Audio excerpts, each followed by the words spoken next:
Hello, hello. Welcome to the podcast. I'm Ryan, the pessimist. And I'm Carlos, the optimist. And this is Optimist versus Pessimist. OVP. And we're going to start off with something new, something different.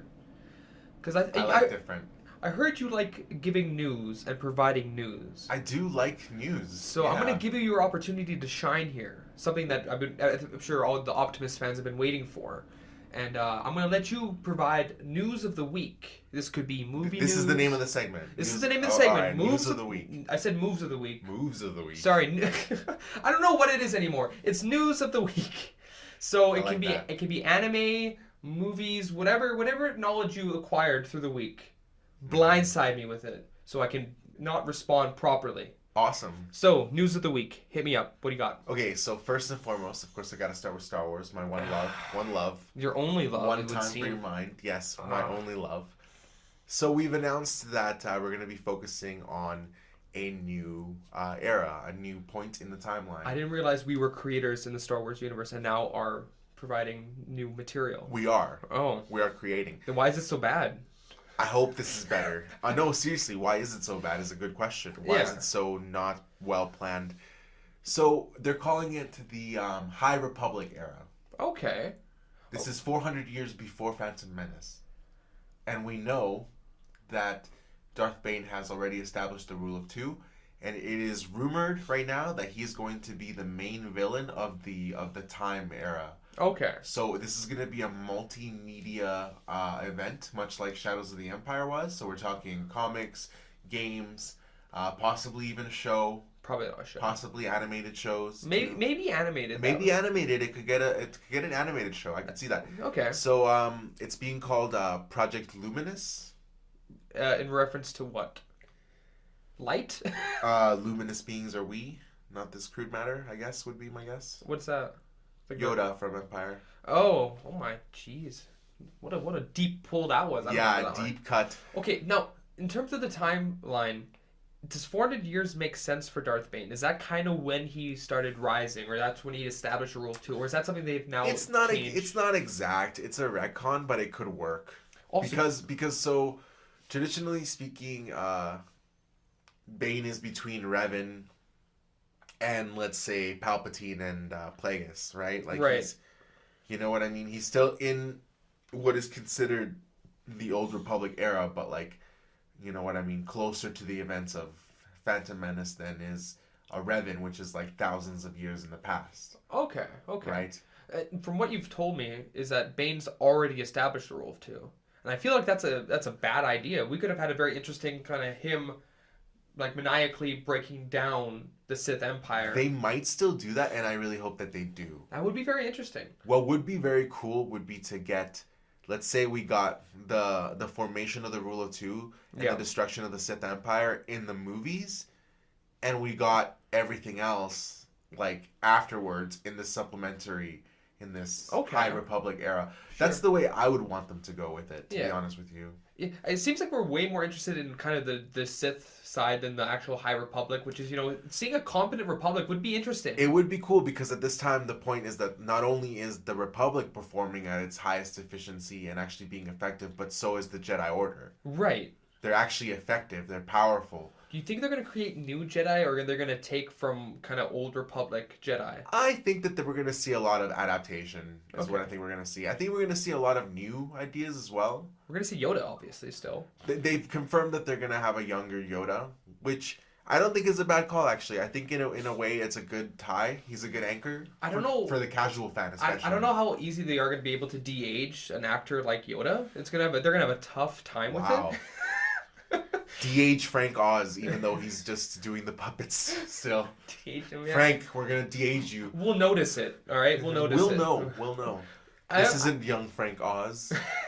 I love Frank Oz. Yeah, he's great. He was actually in Knives Out as just an actor. He wasn't a puppet. It was cool. That's awesome. Here's another question I have for you, because you're the Mr. Star Wars lore. Do they still use the BBY dating in terms of like the new lore? Or is that no longer it? Is it now a different event that they base it? Because before it used to be BBY, which is before the Battle of Yavin, which is a reference to New Hope, right? Yeah. Now, do they use the same terminology, or is it something else, or we don't know yet? Um, I think technically they have used a different one, Uh, but I think the fandom still just uses. It's one of those changes that you're just not gonna change over. Really, I think people are just. I'm stubborn with it, and I feel like fans are just stubborn with it. All the videos still use BBY? BBY and ABBY, Okay, so and why not, right? this sounds like an interesting direction though for Star Wars. Right. It's something that we haven't seen very much of. Right, Something but now the new big timeline points are the destruction of the Hosnian system, which is Force Awakens, who cares? right? The Battle of Crate is another major point in the timeline, Oh, The Last Jedi. The Last- I and The almost Last Jedi. forgot. and I guess the Battle of Exegol. God, oh no, These are all bad places. oh they're awful. Okay, but again, it does seem like we are moving towards what the fans want. Is it going to be good? Probably not. Most likely, it'll just be mixed. Maybe the books will be good, the comic books won't be good, and then the show I hope will be that meh. they really need to rein it in. Honestly, I think it's embarrassing that even in the points where the story group should have been involved, Yeah. and made sure that certain things didn't contradict others, they didn't. Right. Like with Poe Dameron, like with so many of the other examples Leia. that we went through in our review of that movie. We don't need to get into that. No. I'm interested. I hope it goes good. You'll have to let me know because I will not be buying any more Star Wars books. Only old ones. I'll go back to the old canon. Honestly, I recommend. People have such a misconception about the expanded universe, the old EU. You know what? I think that would be a good podcast. Maybe we'll save that. We'll have our old canon versus new canon podcast. I do want to That talk would about be that kind really of good, actually. Yeah. So what is your other news you got? My second piece of news is that we were really excited. We were talking with Ryan about, I think this came up during our 2020 Looking Forward to episode, Yeah. about the direction of Marvel and where it's going to go. Right. We've talked in the past how we're not necessarily that excited about the next phase because we feel like it's kind of done. Well, because you had such a high, you had Thanos. Right. It's like, where can But you go also, now? I mean, historically speaking, right? We've also grown up with this phase. This was the major phase, right? From the time that we were young to the time of now. And now it feels like they really, really are going to have to hook me in with something really compelling Okay. if they're going to make me care about the next phase. Like to the same extent.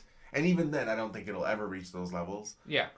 I don't know if they're going to do it. Eternals looks promising, but it could also be terrible. Okay. So, But what is the news then? This seems to be Marvel-related news. yes. So, director Scott Derrickson, who is best known for horror. He's a horror director who was the director on the first Doctor Strange and was confirmed for the second, and everything was moving forward. Yeah. Has left the project due to creative differences. Which always is usually studio interference. They don't agree on the story, what have you. Okay. I'm very disappointed about this because I was actually very excited for that movie. They were going to bring in the multiverse. They were going to have him and Scarlet Witch be kind of like the main cast of that movie. That would be very interesting because you have two. And it kind of feels like it should go in towards a horror realm because just Doctor Strange is a very horror-centric, Or just something very weird. I was because you have like this kind of callback to like the old horror movies with like the name of the movie. It's like Into the not gonna say Into the Spider-Verse. What was it actually? Is it Into the Into the Spider-Verse, yeah. No, but I'm saying like the Doctor Strange movie is not Into the Spider-Verse. Into the Madness of the Multiverse, or something like that. It had a very callback kind of title, and it kind of brought up images of that kind of old horror movie kind of sense. So I was very excited to see all these kind of different universes, especially horror related. I think it'd be very interesting, especially because I felt like the first Doctor Strange was incredibly safe, and this was a good way to kind of expand and be bold. right? And it seems that Marvel yet again does not want that. I think it's Disney, man. I think Disney just wants to play it safe with everything. Yeah, they want to make 80% of the box office every year. They want to tick boxes, yeah. Exactly, they really do. So, I think it's really disappointing. I was very excited for that movie, and now, I mean, I guess it depends on who they announce. That's what I was going to say. Maybe they can find someone who is just as creative, or like, maybe like I don't know. Who directs Kingsman? I really like him. Matthew Vaughn. Matthew Vaughn would be a fun one. Mm-hmm. But then again, First Class also. He did First Class. He did First Class, yeah. So like maybe if they go for something Kick-Ass too. You want to just name all of them? I really like Matthew Vaughn though. He's a really good director. Is he back for a third one for Kingsman Yeah. 3 or the King's Man? I should say. The King's Man, yes, he is. Oh, perfect, good. So yeah, maybe it all depends on what director they choose. But then again, there could again be this could be another Flash situation where they're just gonna have to keep changing Marvel directors. doesn't usually have that problem. Usually, the second time they get a director, they make sure he's like locked into their corporate vision. Right. It's a good There's way. no to put other it. way to say it. I mean, that's true. Yeah. Didn't you say there was some kind of rumors around this one? Yeah, so the rumors are that Scott Derrickson really wanted to go horror heavy, Yeah. which makes sense to me, Was especially when you're dealing with. So if Dormammu, was expanded on, Yeah. He could be a very horror centric villain, but also, Doctor Strange fights all sorts of like the Nightmare, for example, which is like a nebulous kind of like evil force of like black magic. Right. It's pretty terrifying stuff if you really want to take it that route, and I think it would have been.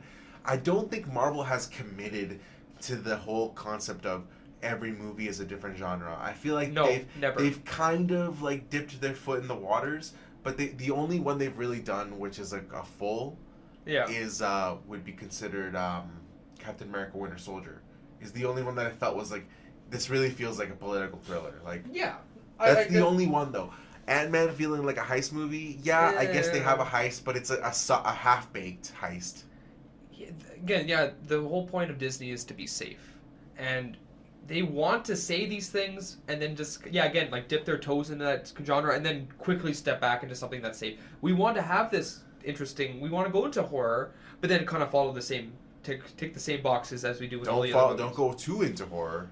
Yeah. Oh, come back here, Scott. Yeah, I think Doctor Strange is one of the ones where it almost would be acceptable for it to be almost 14A and or rated I R. would love that. And not even just because of R, but maybe just like not because of like swearing or anything, but because of like the horrors of the mystical multiverse. Yeah, like maybe not gore, but like body horror. Like a lot of or psychological horror. Any kind of horror. It would be very interesting, and it is a shame that Disney will continue to probably do this, and it will probably be another safe kind of Doctor Strange. Maybe a little bit more bold than the first one was. Yeah. But probably not. We'll see. But you know what?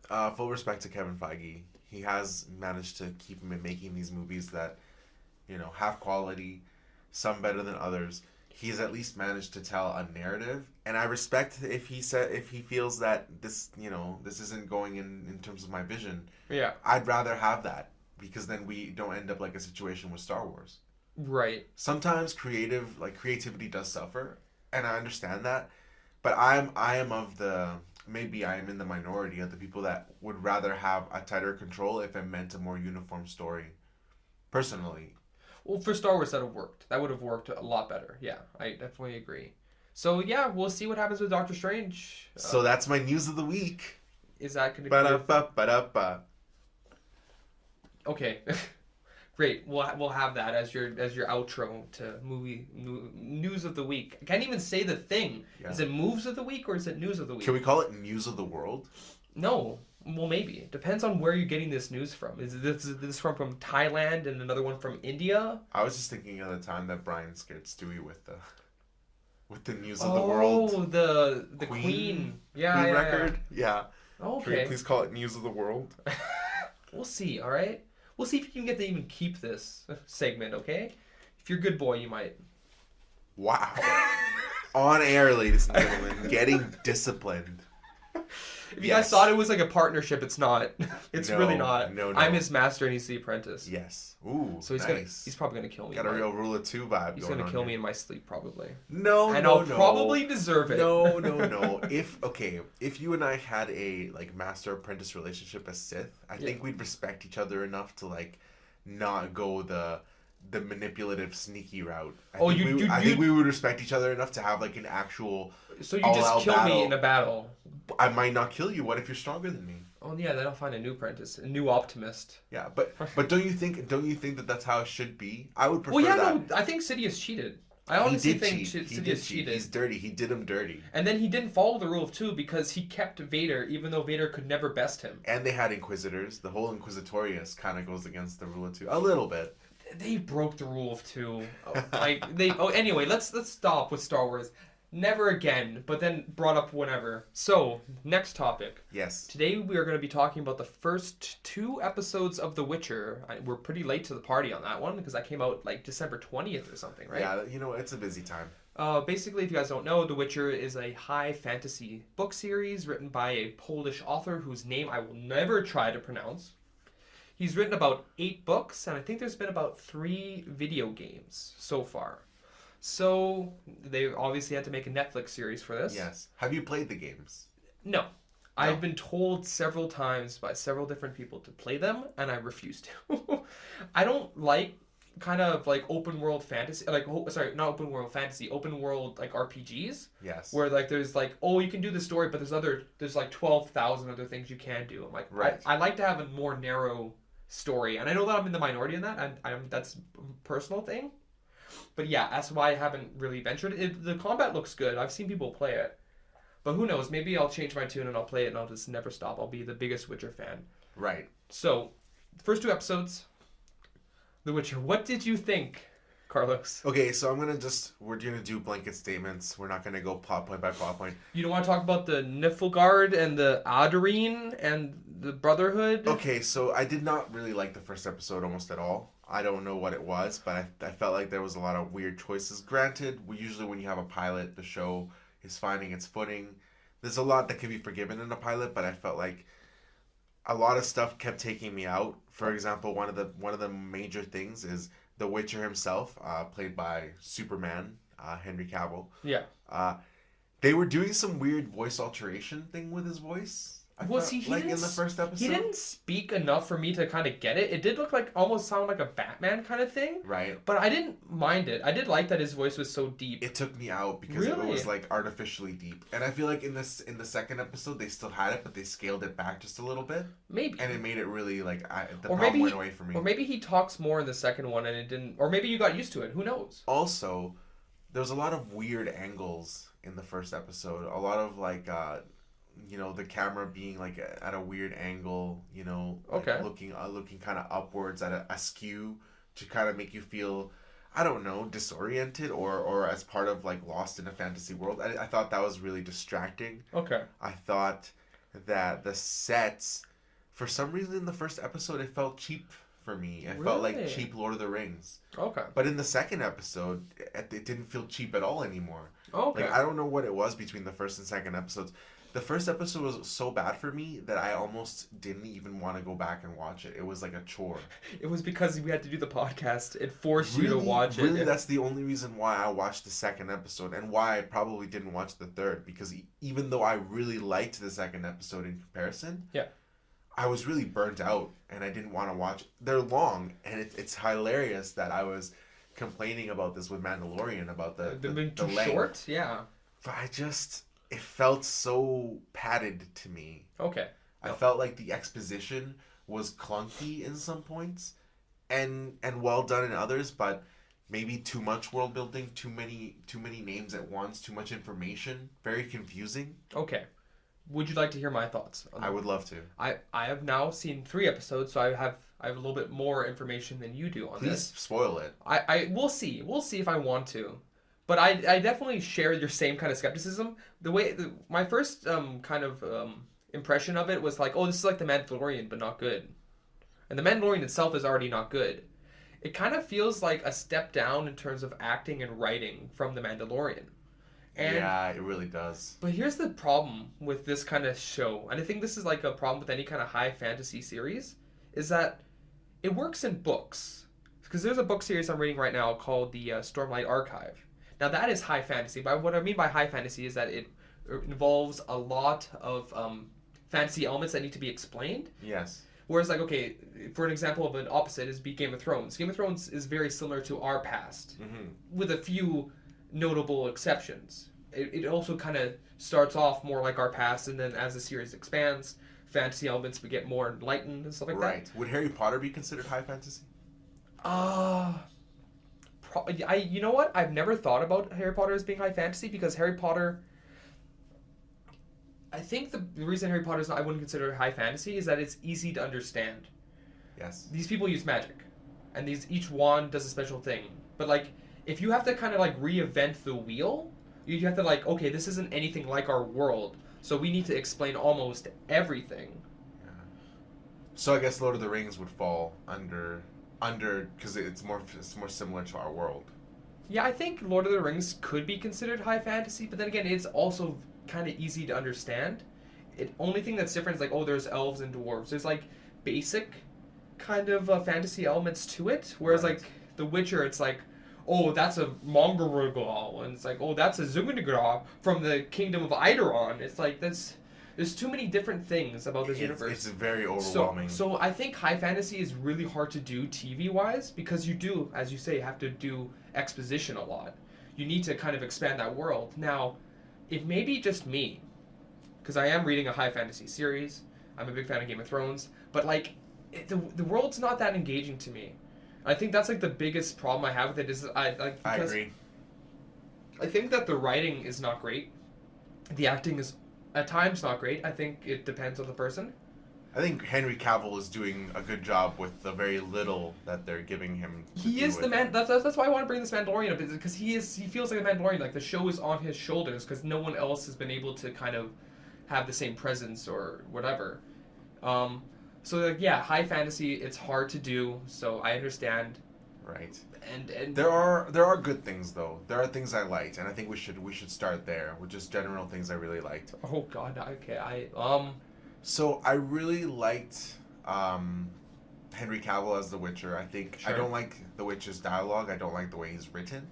Yeah. But I do think that he does command that kind of presence. He does have the right physical attributes. But I will say the wig looks goofy. I think the wig Really? looks cheap to me. It doesn't bother me as much. It A lot bothered of me a lot. a lot of people apparently It does. bothered me a lot, actually. I thought it looked cheap. I thought it Okay. looked like you could just pull it off. Okay. I thought it was very, very obvious, and I'm surprised why didn't they just either CGI the hair or just get him to grow out his hair for real. I don't know. Just please, let's make it look better. And also, his outfit looks awkward. His pants look awkwardly tight. Oh, I feel like I think like He looks around clunky. around the neck area, it looks like he has like no neck and stuff like that. Yeah, it looks like he would have the Batman problem, the Michael Keaton Batman problem, where He you has can't to turn turn the his- neck. He has Yeah. to turn his whole body. Yeah. Yeah. Okay. I don't like that at all. I don't like the lack of fluidity. But I will say, Yeah. I really enjoyed the evil witch character, the lady that's teaching the girls the magic. Oh, okay. What is her name? I Oh don't know. no. Professor McGonagall, but evil, I guess. Sure. I thought she was doing a good job. Other than The Witcher, like I thought she stood out as But that's episode 2, right? Yeah, I'm just talking general. Oh, you just talking about general? Okay. I think the girl. Yennefer? Yeah, I think she does a great job. The Hunchback? Then Yes. Yennefer? Okay. I don't think she's written the best, but I think The actor is? I appreciate what the actress is doing, and I also appreciate that they're trying to go somewhere with it, like kind of mental health direction. Like, Oh, okay, because I was like... I don't know if like, it's good though. I'm like, that's what a story is supposed to do. It's supposed to get somewhere. No, but I mean, like they're tackling like she cuts herself in the first episode. You know, Well, she they're tries to trying- kill herself. They're yeah. trying to tackle Second episode. right. They're trying to tackle a very serious kind of topic. Sure. And if done wrong, this could go not a great way. But if done right, it's a very risky, very rewarding kind of move. We get more development in the third episode, and I don't really care for it. Because what happens in the third episode, spoilers, is that she eventually actually gets rid of the deformities, and I kind of Already? yeah. Already? Yeah, no, I don't like everyone expected it because like I looked at the actor and like the actor is like quite good looking. Yeah. So like obviously she wasn't gonna be a hunchback forever, but I really wish that they kind of stuck with Longer. it. Yeah. I mean, I assumed it was gonna go that direction, like on some like Quasimodo kind of deal. But like, Yeah, I don't like it because I thought it was it very. takes away the conflict. It was a little refreshing to have this kind of main character who was ugly-ish, I guess. They also, And underestimated. yeah. I also I like. really enjoyed the piglet stuff. Oh yeah, that was. I like her contacts a lot. It's really hard to do purple, which is why they didn't do it in Game of Thrones. Because if you guys didn't know this, Targaryens are supposed to have purple eyes. That would have been really cool. But I think there's something about the contacts that don't work as well. Right. So, but yeah. Okay, those are like I don't even have as many good things. I was just mostly bored by most of the stuff, or like, oh, there's just so much information that I can't focus. I had to like pause it several times and like have a conversation with Eva. I'm like, okay, what's happening? Is this what's happening? And she's like, yes. Okay, good. I understand. I do like the effort. They seem to be going for like a very large scale. You know what I mean? Like especially like that war scene, for example. But something about the choreography is off. It's not good. Like don't even bring up the war thing. I am so angry at that. Like please. Okay, so here's my problem with this, is that for some reason, like we introduced the idea of like, okay, these people are coming here to fight us, right? Yes. And it almost feels like the next day their kingdom is on fire and is gone forever. That is not how war works. It takes several months. And also, why? Like, even if that were the case, like, so like you risked everything in one giant battle, why not just hide behind your castle and let a siege happen? Maybe wait for your allies to come in. It just felt so rushed and forced. I'm like, I was so confused when she came back and she's like, oh, they're gonna be at the gates soon. I'm like, well, how? Why? See, this is the thing about execution. Going back to execution, I think we're supposed to think one thing, but the way that it's executed doesn't lead you to that point. I think we're supposed to think that like this major army has been on the way for several months now, and that last party was like the last night of peace or whatever. But it's shot in a way where it just like it doesn't seem like there's urgency at first. Well, it's just weird how like the war is so quick. That's not how war is. Yeah, I didn't like it. I did like the grandmother actress and character. I thought she was pretty compelling. Well, yeah, as soon as but everything else around her was so flat. Well, I mean, like as soon as they introduced like the her husband and they're together, I'm like, oh well, they're gonna die. Yeah, they're dead. They even said it. They're likable people, so they have to die. They have to die so we can have this lesser character. I can't stand the princess. I think she's a bad actor. She was doing terrible in the first episode. I didn't mind her as much in the second. Really, I even hated her in the second episode. I hate her plotline. I don't care. I don't like her plotline either. It's so... Trying to find Geralt of Rivia? I don't even remember the dumb names it is. Whatever. That name's also... Okay. I guess that's not their fault. Our criticism is based more on the show. I'm assuming the books develop this much better, because again, books can be expositional while still working. Whereas I will say this did make me curious to read those books. Really? The world seems interesting if maybe with better exposition, you know what I mean? Like, I don't know. Again, I think it's just high fantasy. It has a problem. It has to develop slowly, and that's why low fantasy works easily. Right. So that gets into another thing I really liked, is that they are trying to give the show a higher concept and more weight. So when we get into talking about like the elves and the whole kind of race war that seems to be going on. Again, I like that the show's trying to go there, but I feel like you said, right, the writing is at a lower level. Yeah. So it doesn't translate. It doesn't come through properly. And in fact, it's maybe detrimental to trying to talk about a subject instead of being a positive conversation starter. You know what I'm trying to say? Kinda, yeah. That episode, I hated the bard. He was annoying. He was very annoying. I do like the singing, and I like the concept of him having a bard to travel with. It's very D&D. But that's it. That was the only episode. Also, was it Gabe from? I don't know. Well, I had a point about the bard. He was annoying. He felt forced, maybe. He felt no, it wasn't forced. It's just that I lost my point. We'll come back to it. We'll come back to the bard. He did have a nice voice. Yeah, well, that whole plotline was lame. And the lute playing is nice. The whole plotline was so like you seemed to like the second episode more. I couldn't stand the second episode. The second episode is what like I don't want to watch the third episode. The first episode I thought was like, okay, we have some very interesting stuff going on with The Witcher. Princess thing I hated, but at least the Witcher stuff was interesting. Now this episode, the second episode, none of it was interesting. The whole Geralt story is like, he looks for this thing, he gets captured, he gets released. That's the whole story. Yeah. There's nothing... We get... we get the reveal of elves, and we get the reveal of, like, you know, the kind of monsters that he might fight. Yeah. They're trying to make the enemy compelling as well. When we get the revelation of, like, the Blood War, which I think is interesting lore. Okay. Again, I think the lore is there. I just don't think the execution, like, it just leaves so much to be desired. You know what I mean? Yeah, that's probably it. I like the magic, but then again, I didn't like the romance plot between Jennifer and... Yennefer and... yeah, that guy. Michael Jordan. Like, whoever Michael B. Jordan stand-in. Like... Yeah, it does kind of feel like all what's his name? I don't want to know. I really don't. I don't know his name. It almost feels like well, it feels like all the money is going to Henry Cavill and like CGI, and I feel That's like it. the CGI is pretty hit or miss. It's pretty meh. Pretty meh. Like even like the opening scene, I couldn't stand actually with the deer.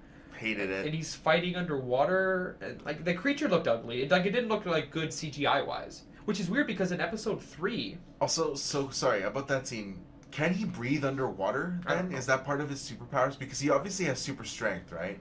Yeah, and I really couldn't tell. I think we're meant to think he was struggling underwater, but then he was being kept underwater for a long time. And he was fighting some kind of kraken monster, like I don't know what it was. Squid spider. It was a. What do you think about the monster design of the world? Like, what do you think of the like set design and the production design? It all looks. Is it interesting to you at all? No, again, but it's bland, right? I think so. None of the fantasy elements are kind of working with me here. It might be just because I'm kind of fantasied out because I'm reading a very good fantasy series. Honestly, Ryan, to me it feels like I've seen it done better so many times before. Also, you know what this show reminds me of? This is no Lord of the Rings, let me tell you. It wants to be really badly, but it's not. Yeah, you know what the show actually reminds me of? Claymore. It's the same concept. It is the same concept. I'm not going to give any credit to Claymore being first because I'm pretty sure The Witcher predates it. But, like, it is very interesting that we have that kind of same parallel. And I didn't like Claymore as well. So, yeah, there's just... Okay, there were some other points I wanted to talk about, I believe. In the episode 3, actually. Getting to episode 3. The monster design is actually really good for the main monster of this episode. Nice. Also, I feel like... It's weird. It's going to sound weird, kind of. But episode 3 was a better starter for the Witcher storyline, at least. That's embarrassing. It's just weird, though. Like the Full Metal Alchemist thing. The difference of where they start the story. Yeah, kind of. Between Brotherhood and between the regular. I mean, like, but the problem with it is that, like, the episode is split between him and Yennefer. Oh. So, like... How's the split? Is it awkward? No, it actually works very well. It actually has a good imagery. Excellent. But, like, so, like, at least the Witcher aspect of it would have worked as the first episode, because the first part of that episode is, like, a guy dying, explaining how he got attacked by a werewolf and, like, the legend behind it. And then it's a different Witcher he's talking to.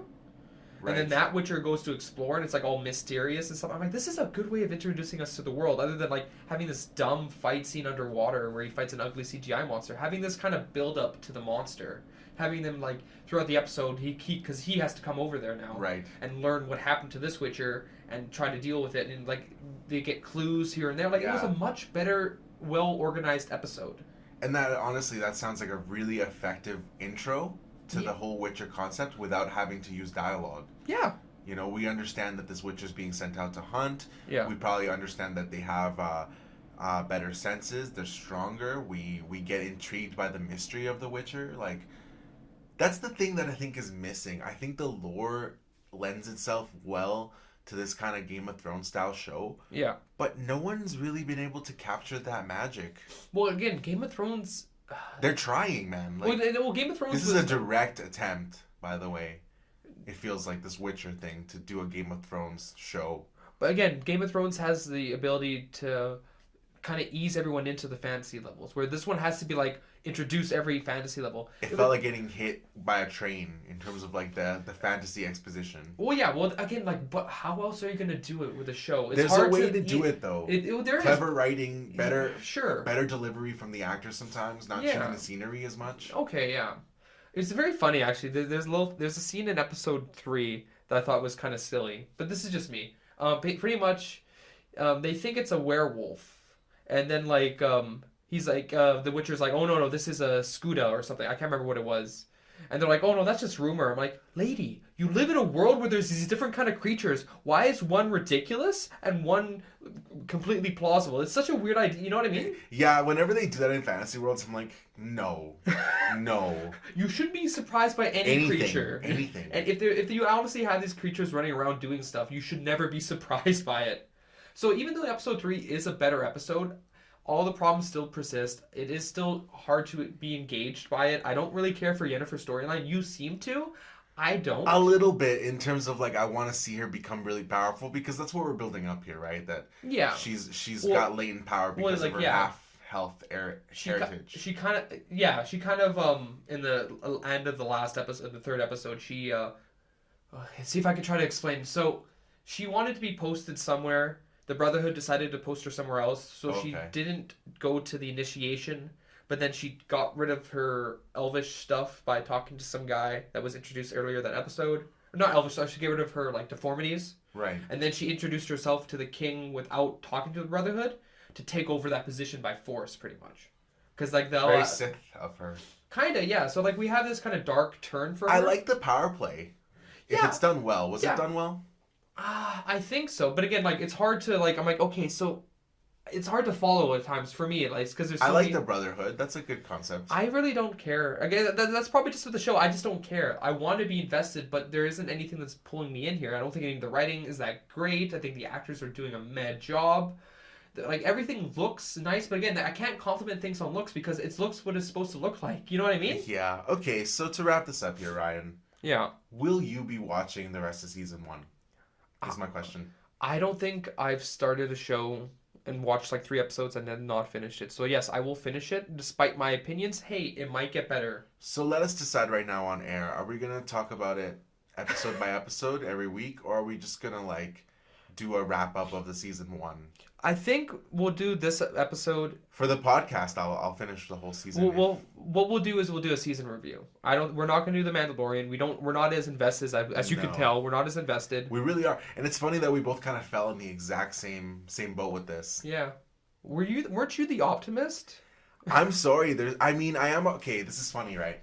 The entire time I was thinking this show is such a good pilot for a Legend of Zelda show, like because there's a lot of like silent protagonists going on, like the elf boy at first is a silent character. Yeah. And it just made me think like, see, you could do it. Okay. It works. It works when the other characters are talking around the silent character. Again, I would like to point out this is not going to be a critique of the Witcher books and or games. Just of the show. Just of the show. We haven't played the games. I haven't played the games. Just because I'm not invested in how the movie how the show is presenting this stuff doesn't mean that I couldn't be. So yeah, for those in fans, fact, let me read it. Like, let me say again. Like, this actually does interest me to want to go back and play those games because I don't have that stigma against RPGs as you have. Right. Okay. Which I totally understand, by the way. Like that play style is like monotonous. It's meticulous. Like yeah, it can get pretty boring pretty quick. But I like the world. I like the concept. So just these 3 episodes, I guess, for you. What would you give it out of 10? Ooh, that's tough because that last episode was good in its own right. So I don't know, maybe 6.5, almost a 7. With the 3rd episode would be the only reason I would bring it up to a 7. Right. Okay. See, I see what you're saying. Because to me, the first 2 episodes, I landed a 6. Yeah. Straight Okay. 6. Nothing Wow. fancy. Okay. That's what I'm feeling about it. Now, do you think it's going to change though once we see the whole season? I do see it getting better. It's and you said that the 3rd episode is better than the 2nd, and to me, the 2nd was better than the 1st. Right. So if the show keeps going in that direction, I'm sure by the end of the season, I will have a lot of appreciation for it. And that's what I think. I think that the show has the chance to draw me in because some of the high fantasy concepts I do like. Okay. I like the Brotherhood. I like the sorcery. I like the magic that they've displayed depending on how it's going to look in certain things. Okay. I like the idea of the creatures. I'm Okay. looking for some real Guillermo del Toro style designs and aesthetic going forward with this Witcher show. I just thought about something I can compliment the show for. I actually do, for the most part, like all the Witcher action scenes. I like the one at the end of the 1st episode where he takes down those 7 guys or whatever. Yeah. I thought that was filmed nicely. I thought it was filmed nicely too. People are apparently making comments that he's not a good sword fighter, but I don't care. It looks nice. It was gritty. When do people not make comments about everything? Remember that thing we learned about sword fights and how they only should last 2 seconds? Or something like that. Who 3 cares? exchanges You know and what? that's it. Who Yeah. cares? Everyone sucks at swords then. Yeah. And then also I really like there's a good fight scene in episode 3 between him and the main monster that I thought was awesome. Also again it was designed well. It was interesting how they it was a puppet I think at times and a person Right. in other times. Right. It's very interesting. I liked it. So Depending on how long we give ourselves to watch this first season, I might bring this up in what we're watching just periodically because I really do I want to talk to you about certain things. Like that fight sounds interesting to me, so I'll get back to you on that. sounds good. Now let's hard transition out of here and go back to your favorite topic, you son of a bitch. I love it. Star Wars. This is a Star Wars podcast, you guys. You guys don't know, but it is. So we're going to be talking about now, like, this is kind of for what are we watching, I guess, segment. We're going to be talking about Star Wars The Fallen Order. Is it called the Fallen Order? Or It's just called Fallen... Jedi Fallen Order. Jedi, I don't care. Like, I always want to say, like, Rise of Skywalker or The Fall, whatever. So we're talking about Fallen Order. You have yet to beat it, but you don't care at this point for me to spoil anything. No, you guys. Okay, so I love this game. I'm taking it slow because I don't want to, I don't want to have this game finished so I can't play it anymore. Right. Also, I just started school. We're busy with the podcast. We're trying to grow. So I'm okay with spoilers because I'm still gonna play it anyways. It's Star Wars. I love the story, and like you said, I already kind of know how it has to end. Yeah. Because I know where it is in the timeline. I'm educated enough, and I am interested to see like what kind of bigger canon things were introduced as a result of the story, because that's really what this game really hangs its hat on. People are claiming that the story is really, really good, and so far I think it's good. I don't think it's great, but Okay. Let's start this off with my likes. yes. And it's mostly just one thing. I might think of some other things, but when I was writing the list of my likes and dislikes of it, I had one like, pretty much. One like. One like. And wow, talk about okay, optimist versus pessimist over here. Okay, but the like is really big though. Yes. I like the gameplay and combat. And that Yes. is the most important thing a game should ever do right. So if they do Agreed. that right, that almost the other stuff doesn't matter as much. Agreed. So the gameplay, I really like it about it. What I really like about it, now that I'm playing Sicario, I can make this kind of comparison. I like that it is Dark Souls-esque, Right. but it's more accessible and easier than that. Yeah, it's an easier Dark Souls for sure. Like, because playing Sicario is very similar to Dark Souls, except for it kind of rewards more aggression and kind of Right. agility. But it's so hard that it almost doesn't, like, it's, for me, it's at that point where, like, it's too hard. It's so hard that I don't want to keep playing it almost, where Yes. it's like, I don't think I can beat this because this is too difficult for me. Yeah, some people really love that kind of challenge in their video They games. really do. There's a lot of people who, there's a reason that the Souls franchise does so well. It's because people One of our like closest friends actually is a big fan of those games. Yeah. So like, but for me personally, it is one of those games where like it's frustratingly hard. Where like Jedi Fallen Order, I played it on hard. It is Right. hard, but it wasn't. I never felt like I was completely outmatched. I didn't die in 2 hits and that was it. Like I didn't. Right. It wasn't crazy like that. Just so you guys know where we're coming from, I played it on medium, so not the story mode, but with just one up higher. Yeah. And I did feel like it was a good difficulty for me. I'm not as much of a gamer as Ryan is. Yeah. I'm not as good at video games, but at the same time, like, I did actually really enjoy the when you're picking your difficulty, they have like 3 or 4 bars that tell you like What's could be affected? yeah, like the enemy spawn, how enemies aggro towards you, how difficult it is going to be to take them down, and then I think it is your health too is one of them. I think so. Yeah. Really good. I love when games do that because I want to know. Like I like to pick my difficulty, and I feel like in this kind of game they did a really good job of the balance of it, to where the different levels do feel different, and it feels like, because for me medium feels perfect. Like if I played on hard, I think the game would be too frustrating for me. I think people who play on Jedi Master or Grandmaster. Oh, if you played it on Grandmaster, I don't know. Like, I'm sorry. I'm just not that good at video games. I wouldn't want to play it on Grandmaster. I had a tough time with like the last boss in this one. But yeah, so like, and it also has a kind of Uncharted. You said Metroidvania. I haven't played very many Metroidvania. It is pretty much Uncharted and Metroidvania. That's I enjoy the Uncharted aspects. The Metroidvania, not so much, but I'll talk about that when I get more into my dislikes. But like the main gameplay, the combat, I do like that they did take kind of a backseat for the force powers, because yes, there is a lot of force powers that you could have used and they chose not to. They chose. It was very restrained in a good way, because I think it did put into consideration the timeline Okay. and where we are in the story. And this is what I mean about the story group. I want things like this to happen more often. Yeah. So Cal is an apprentice in the after Purge era. You know what I mean? Yeah. So he was young. He's mostly forgotten a lot of the lessons that he's learned. Yeah. He hasn't been using the Force. He's been disconnected, right? Was he disconnected or is he just hiding it? Because his mentor character is the one that's actually disconnected. So he's just hiding it. Sure, Right. sure. But I like the way that we picked powers that made sense for video games, for one. So, for example, the psychometry power, which for those who don't know is when a Jedi can touch an object and sense an echo of history or something that's happened around the object. Sure, Most popular in Quinlan Voss. Rey also has psychometry, obviously. So like things like the force back vision from the lightsaber, that's psychometry. Okay. Like, I like that power a lot, especially for video games. I feel like it's a really natural, like, go and find the echoes thing. I love it. I love that that's how the story was relayed to me. Like, okay, I but wish details like that were put into every thought of every project. Do you understand what I'm talking about? okay. Where it feels like Cal learns these powers over time as he's rediscovering his force lessons. And kind of remembering like his repressed past. That feels extremely natural for a video game. Yeah. But it feels really good for the story, and it feels really good for Star Wars as a whole. Okay. To me, now I'm going to counter that. Yes, because please. I don't. Okay, the idea of him being able to sense the past and things was interesting, but I didn't feel like they did much with it in terms of like developing the lore. Because like most of the time it's like, oh, this guy was here, oh, and then they had a fight over here. Like I didn't learn anything interesting from those force echoes or those that's sense fair. Yeah. So like it was good. Only thing was. Do you like the power in general?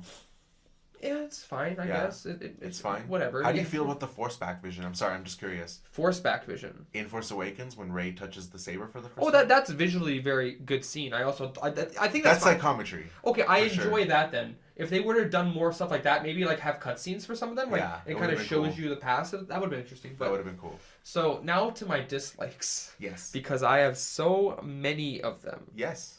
The biggest one actually is kind of game breaking, and it was the frame rate issue. Big issue. Okay, because like most people are like, oh, frame rate, this is the worst game ever because that's frame rate loss. Okay. That is applicable for this one because like almost any time I would get into a arena with more than like 5 people, the game would like start to really slow down. And Ryan's not very picky about this, you guys. No, I wouldn't be. No. He's usually very forgiving about frame rate and pop-in and stuff. Oh yeah, I'm very forgiving when it comes to frame rate and graphics because again, I grew up with the PS2. How can I be picky and choosy? And like the PlayStation. We're so blessed, man. Exactly. Like, we live in this era where again, like, oh my goodness. Gameplay is what matters most. Absolutely. Frame rate doesn't generally affect. Like it'll happen like every once in a while in a video game. And that's fine. Like in Sicario, it happened like once. I think that I noticed, and I was like, "This is fine." But like every 5 minutes, it's happening in Jedi Fallen Order, and it's not good. It does affect the gameplay because it does break like the.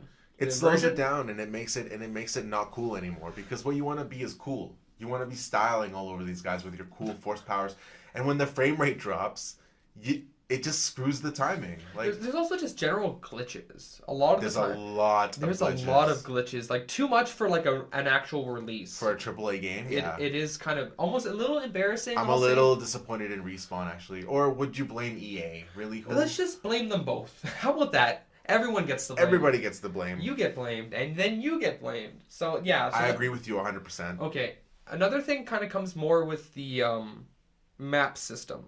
Now, there isn't much maps.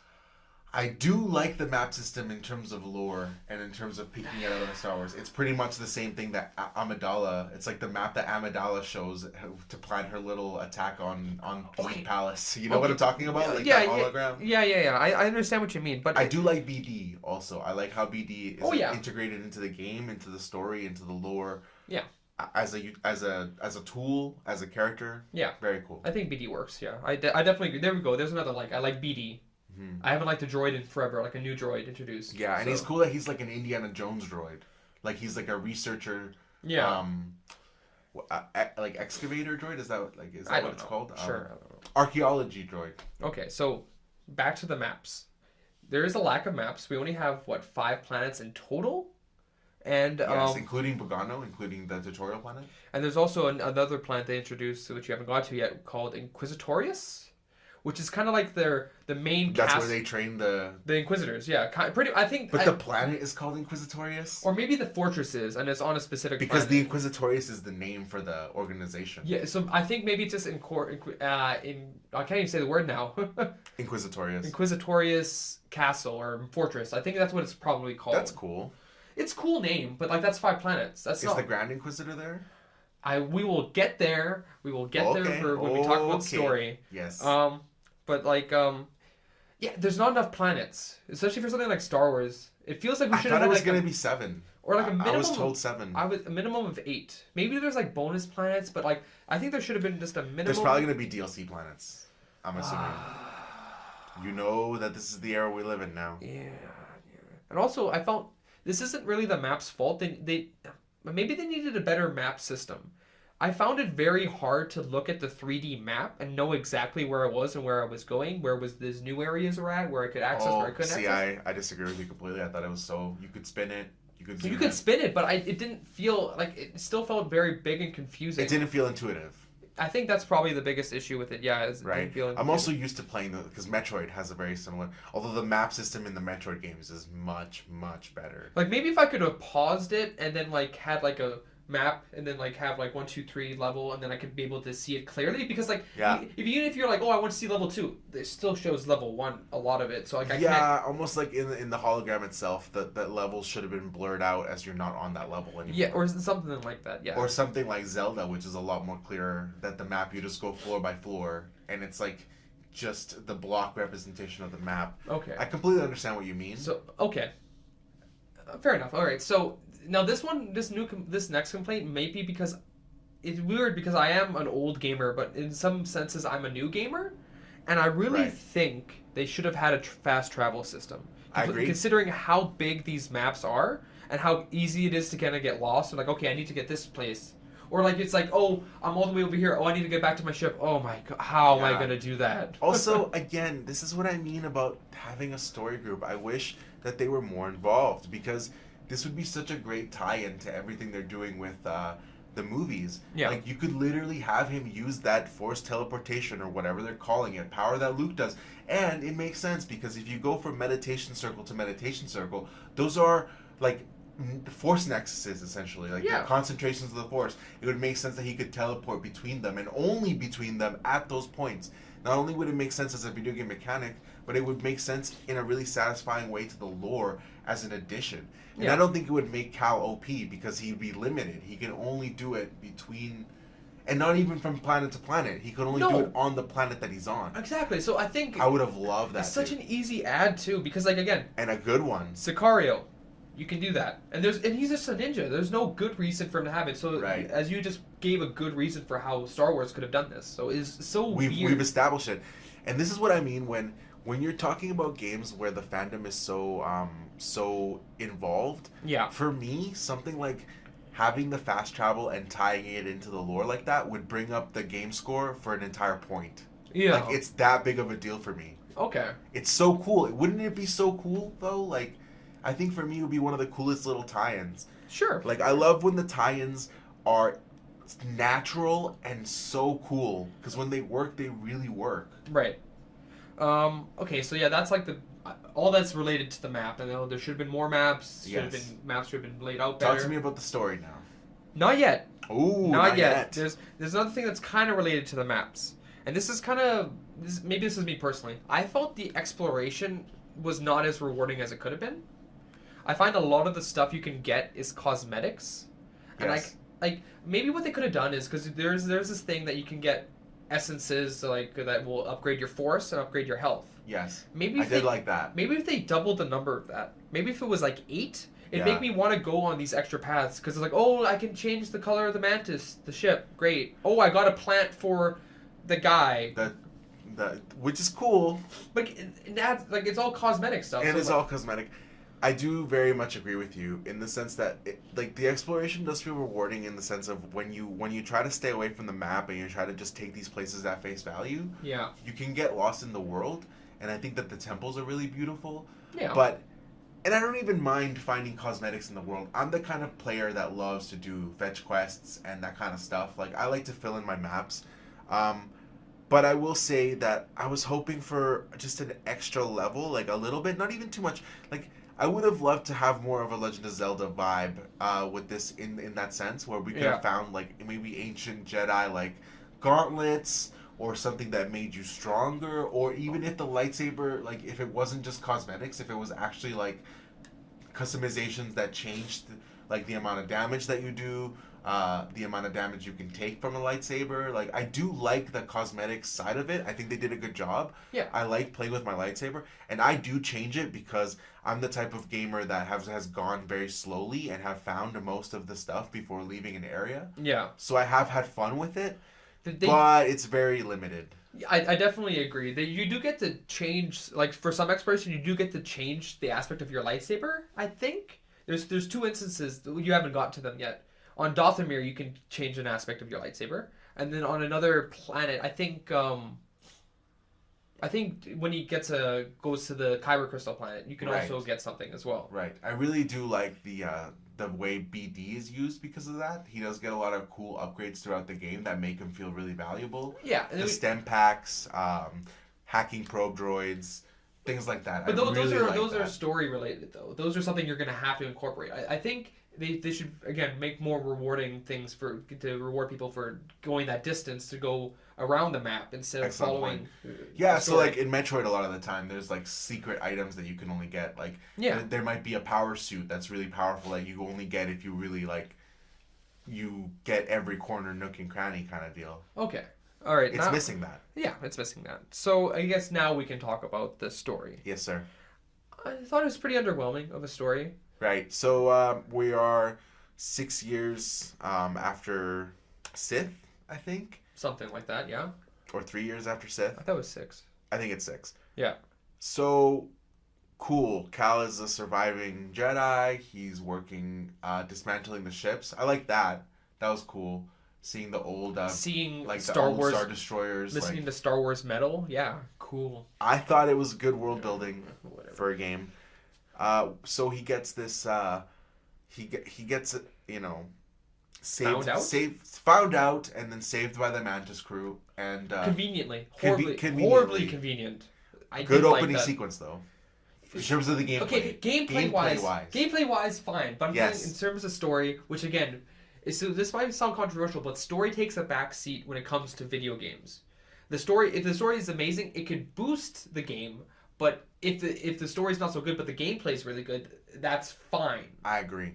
So he joins the Mantis ship. So the Mantis crew consists of Seer, which is a Jedi that cut herself off from the Force, who is connected to this Cordova master, who has a holocron with the names of Force-sensitive children.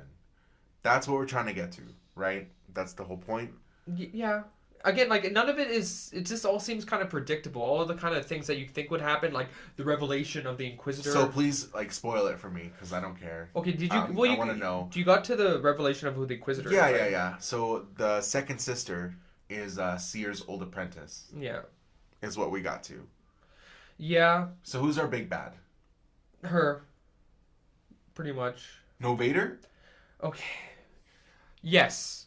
Darth Vader shows up. Yeah, that's what that angers me about the story. He shows up right at the end. It should have been the Grand Inquisitor. That would have been better, and it would have been less fan servicey. I would have enjoyed it. And it would have been really cool. Would have been really cool to have the Grand Inquisitor, who I actually liked. I love the Grand Inquisitor. I don't care for the Rebels that much, but in Star Wars Rebels, but I do like the Grand Inquisitor. So if we would have had him as the big baddie kind of at the end, the reason I don't call him the big baddie, Darth Vader, is because the whole point of it is you running away from him. And it's kind of more like okay. Because you can't have Cal Kestis take on Vader. He would die. Oh, he does though a little bit. He stabs him or something, or he gets stabbed by somebody. It's whatever. So it ends up being Darth Vader. He's on the Inquisitor's planet, the story kind of ends on a whimper. Now, I thought it was gonna end tragically. The story. It was going to be like everyone dies, they find these children or whatever, and they make them more Inquisitors. And that would be the end. But no, they kind of go a lame route, but a route that makes sense because they want to make more games. It pretty much comes we were able to get the thing of the children, and then they destroy it so that they can't find them. So it ends good. It ends on a whimper though. It doesn't end so grand. Doesn't end grand. It ends kind of you were looking for more like a Rogue One ending where. Or something more emotional, or something that because it's I spent so much time getting this list, and we're gonna use it, and then it's we're just gonna destroy. So what are the bigger Star Wars implications of this story that you could think of? What's the big reveal that's gonna impact? That there's a Jedi that's still around after the Purge. I can't think of anything that was that's groundbreaking. So boring. Well, because it's where are we off to next? And that's how it ends. There's gonna be a Cal. He makes it. He makes it. He's fine.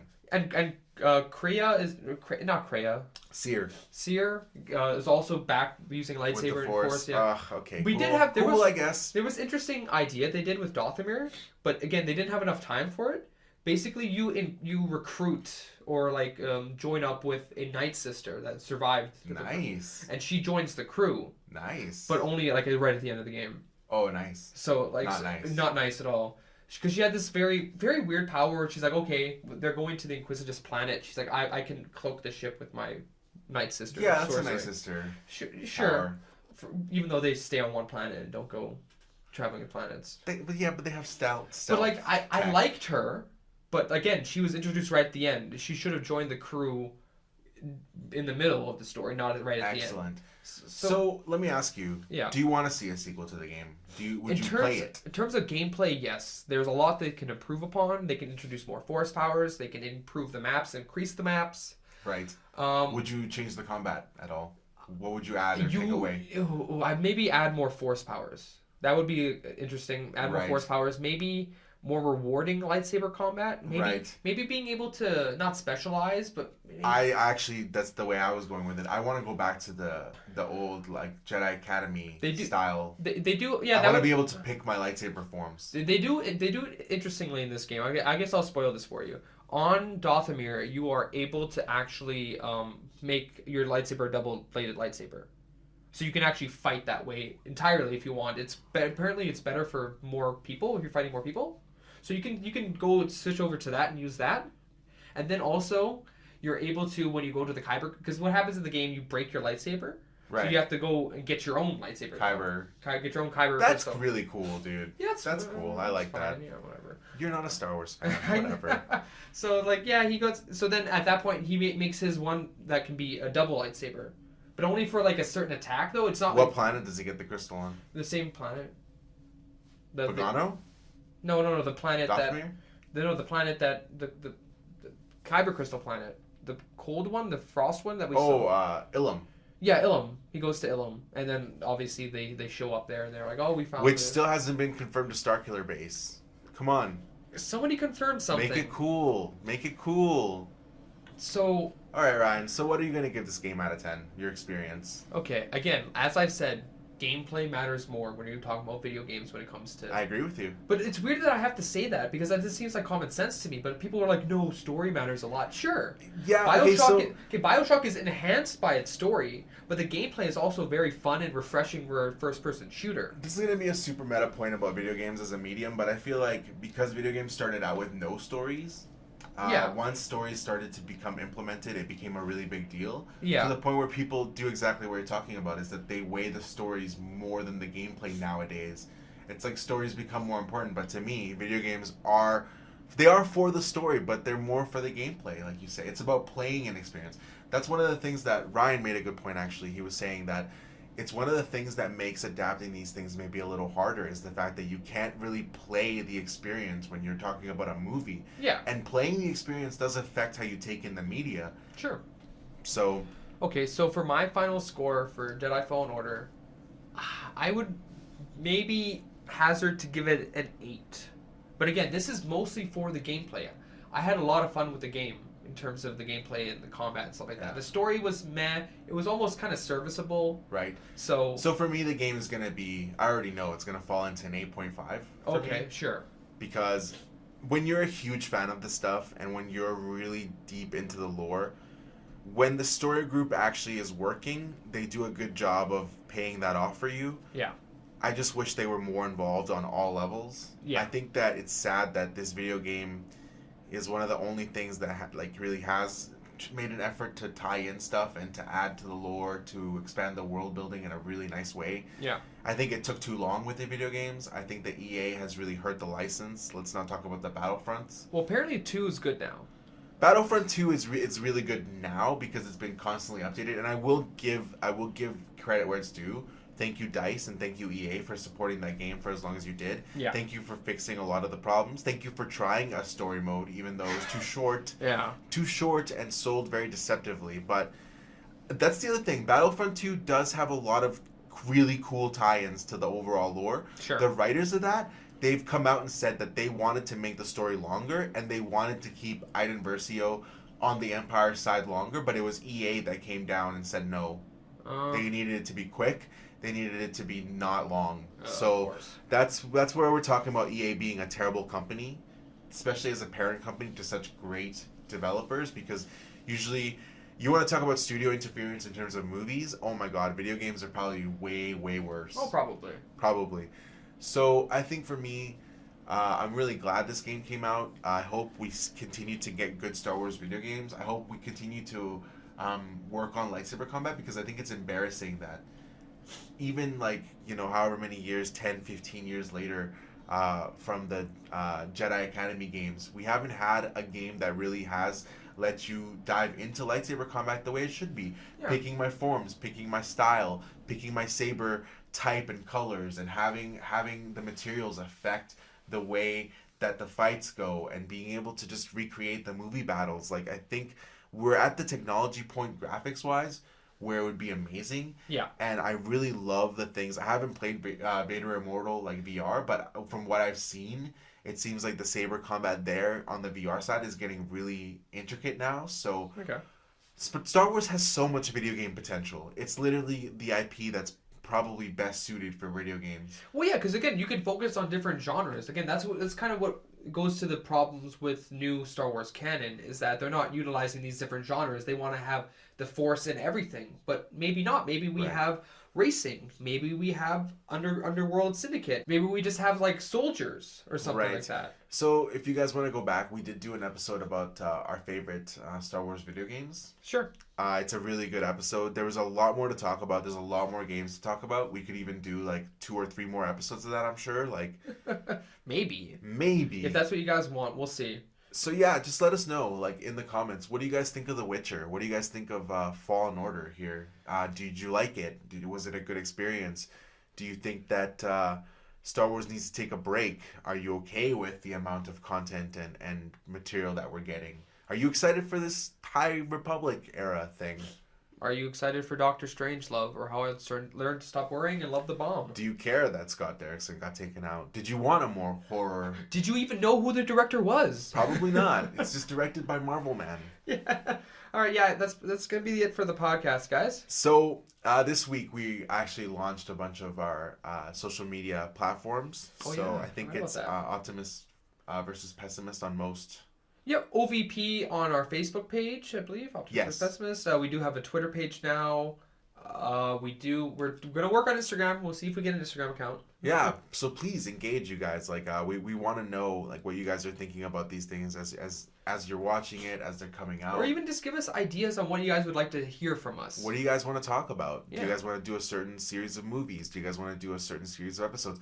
Give us ideas for shows too, because we're trying to develop shows as well. Sure. Coming out of this brand, so yeah, I'm really excited. Follow us on all the platforms. Follow Ryan on his YouTube channel, Glass Half Empty. Yeah, and we'll see you guys.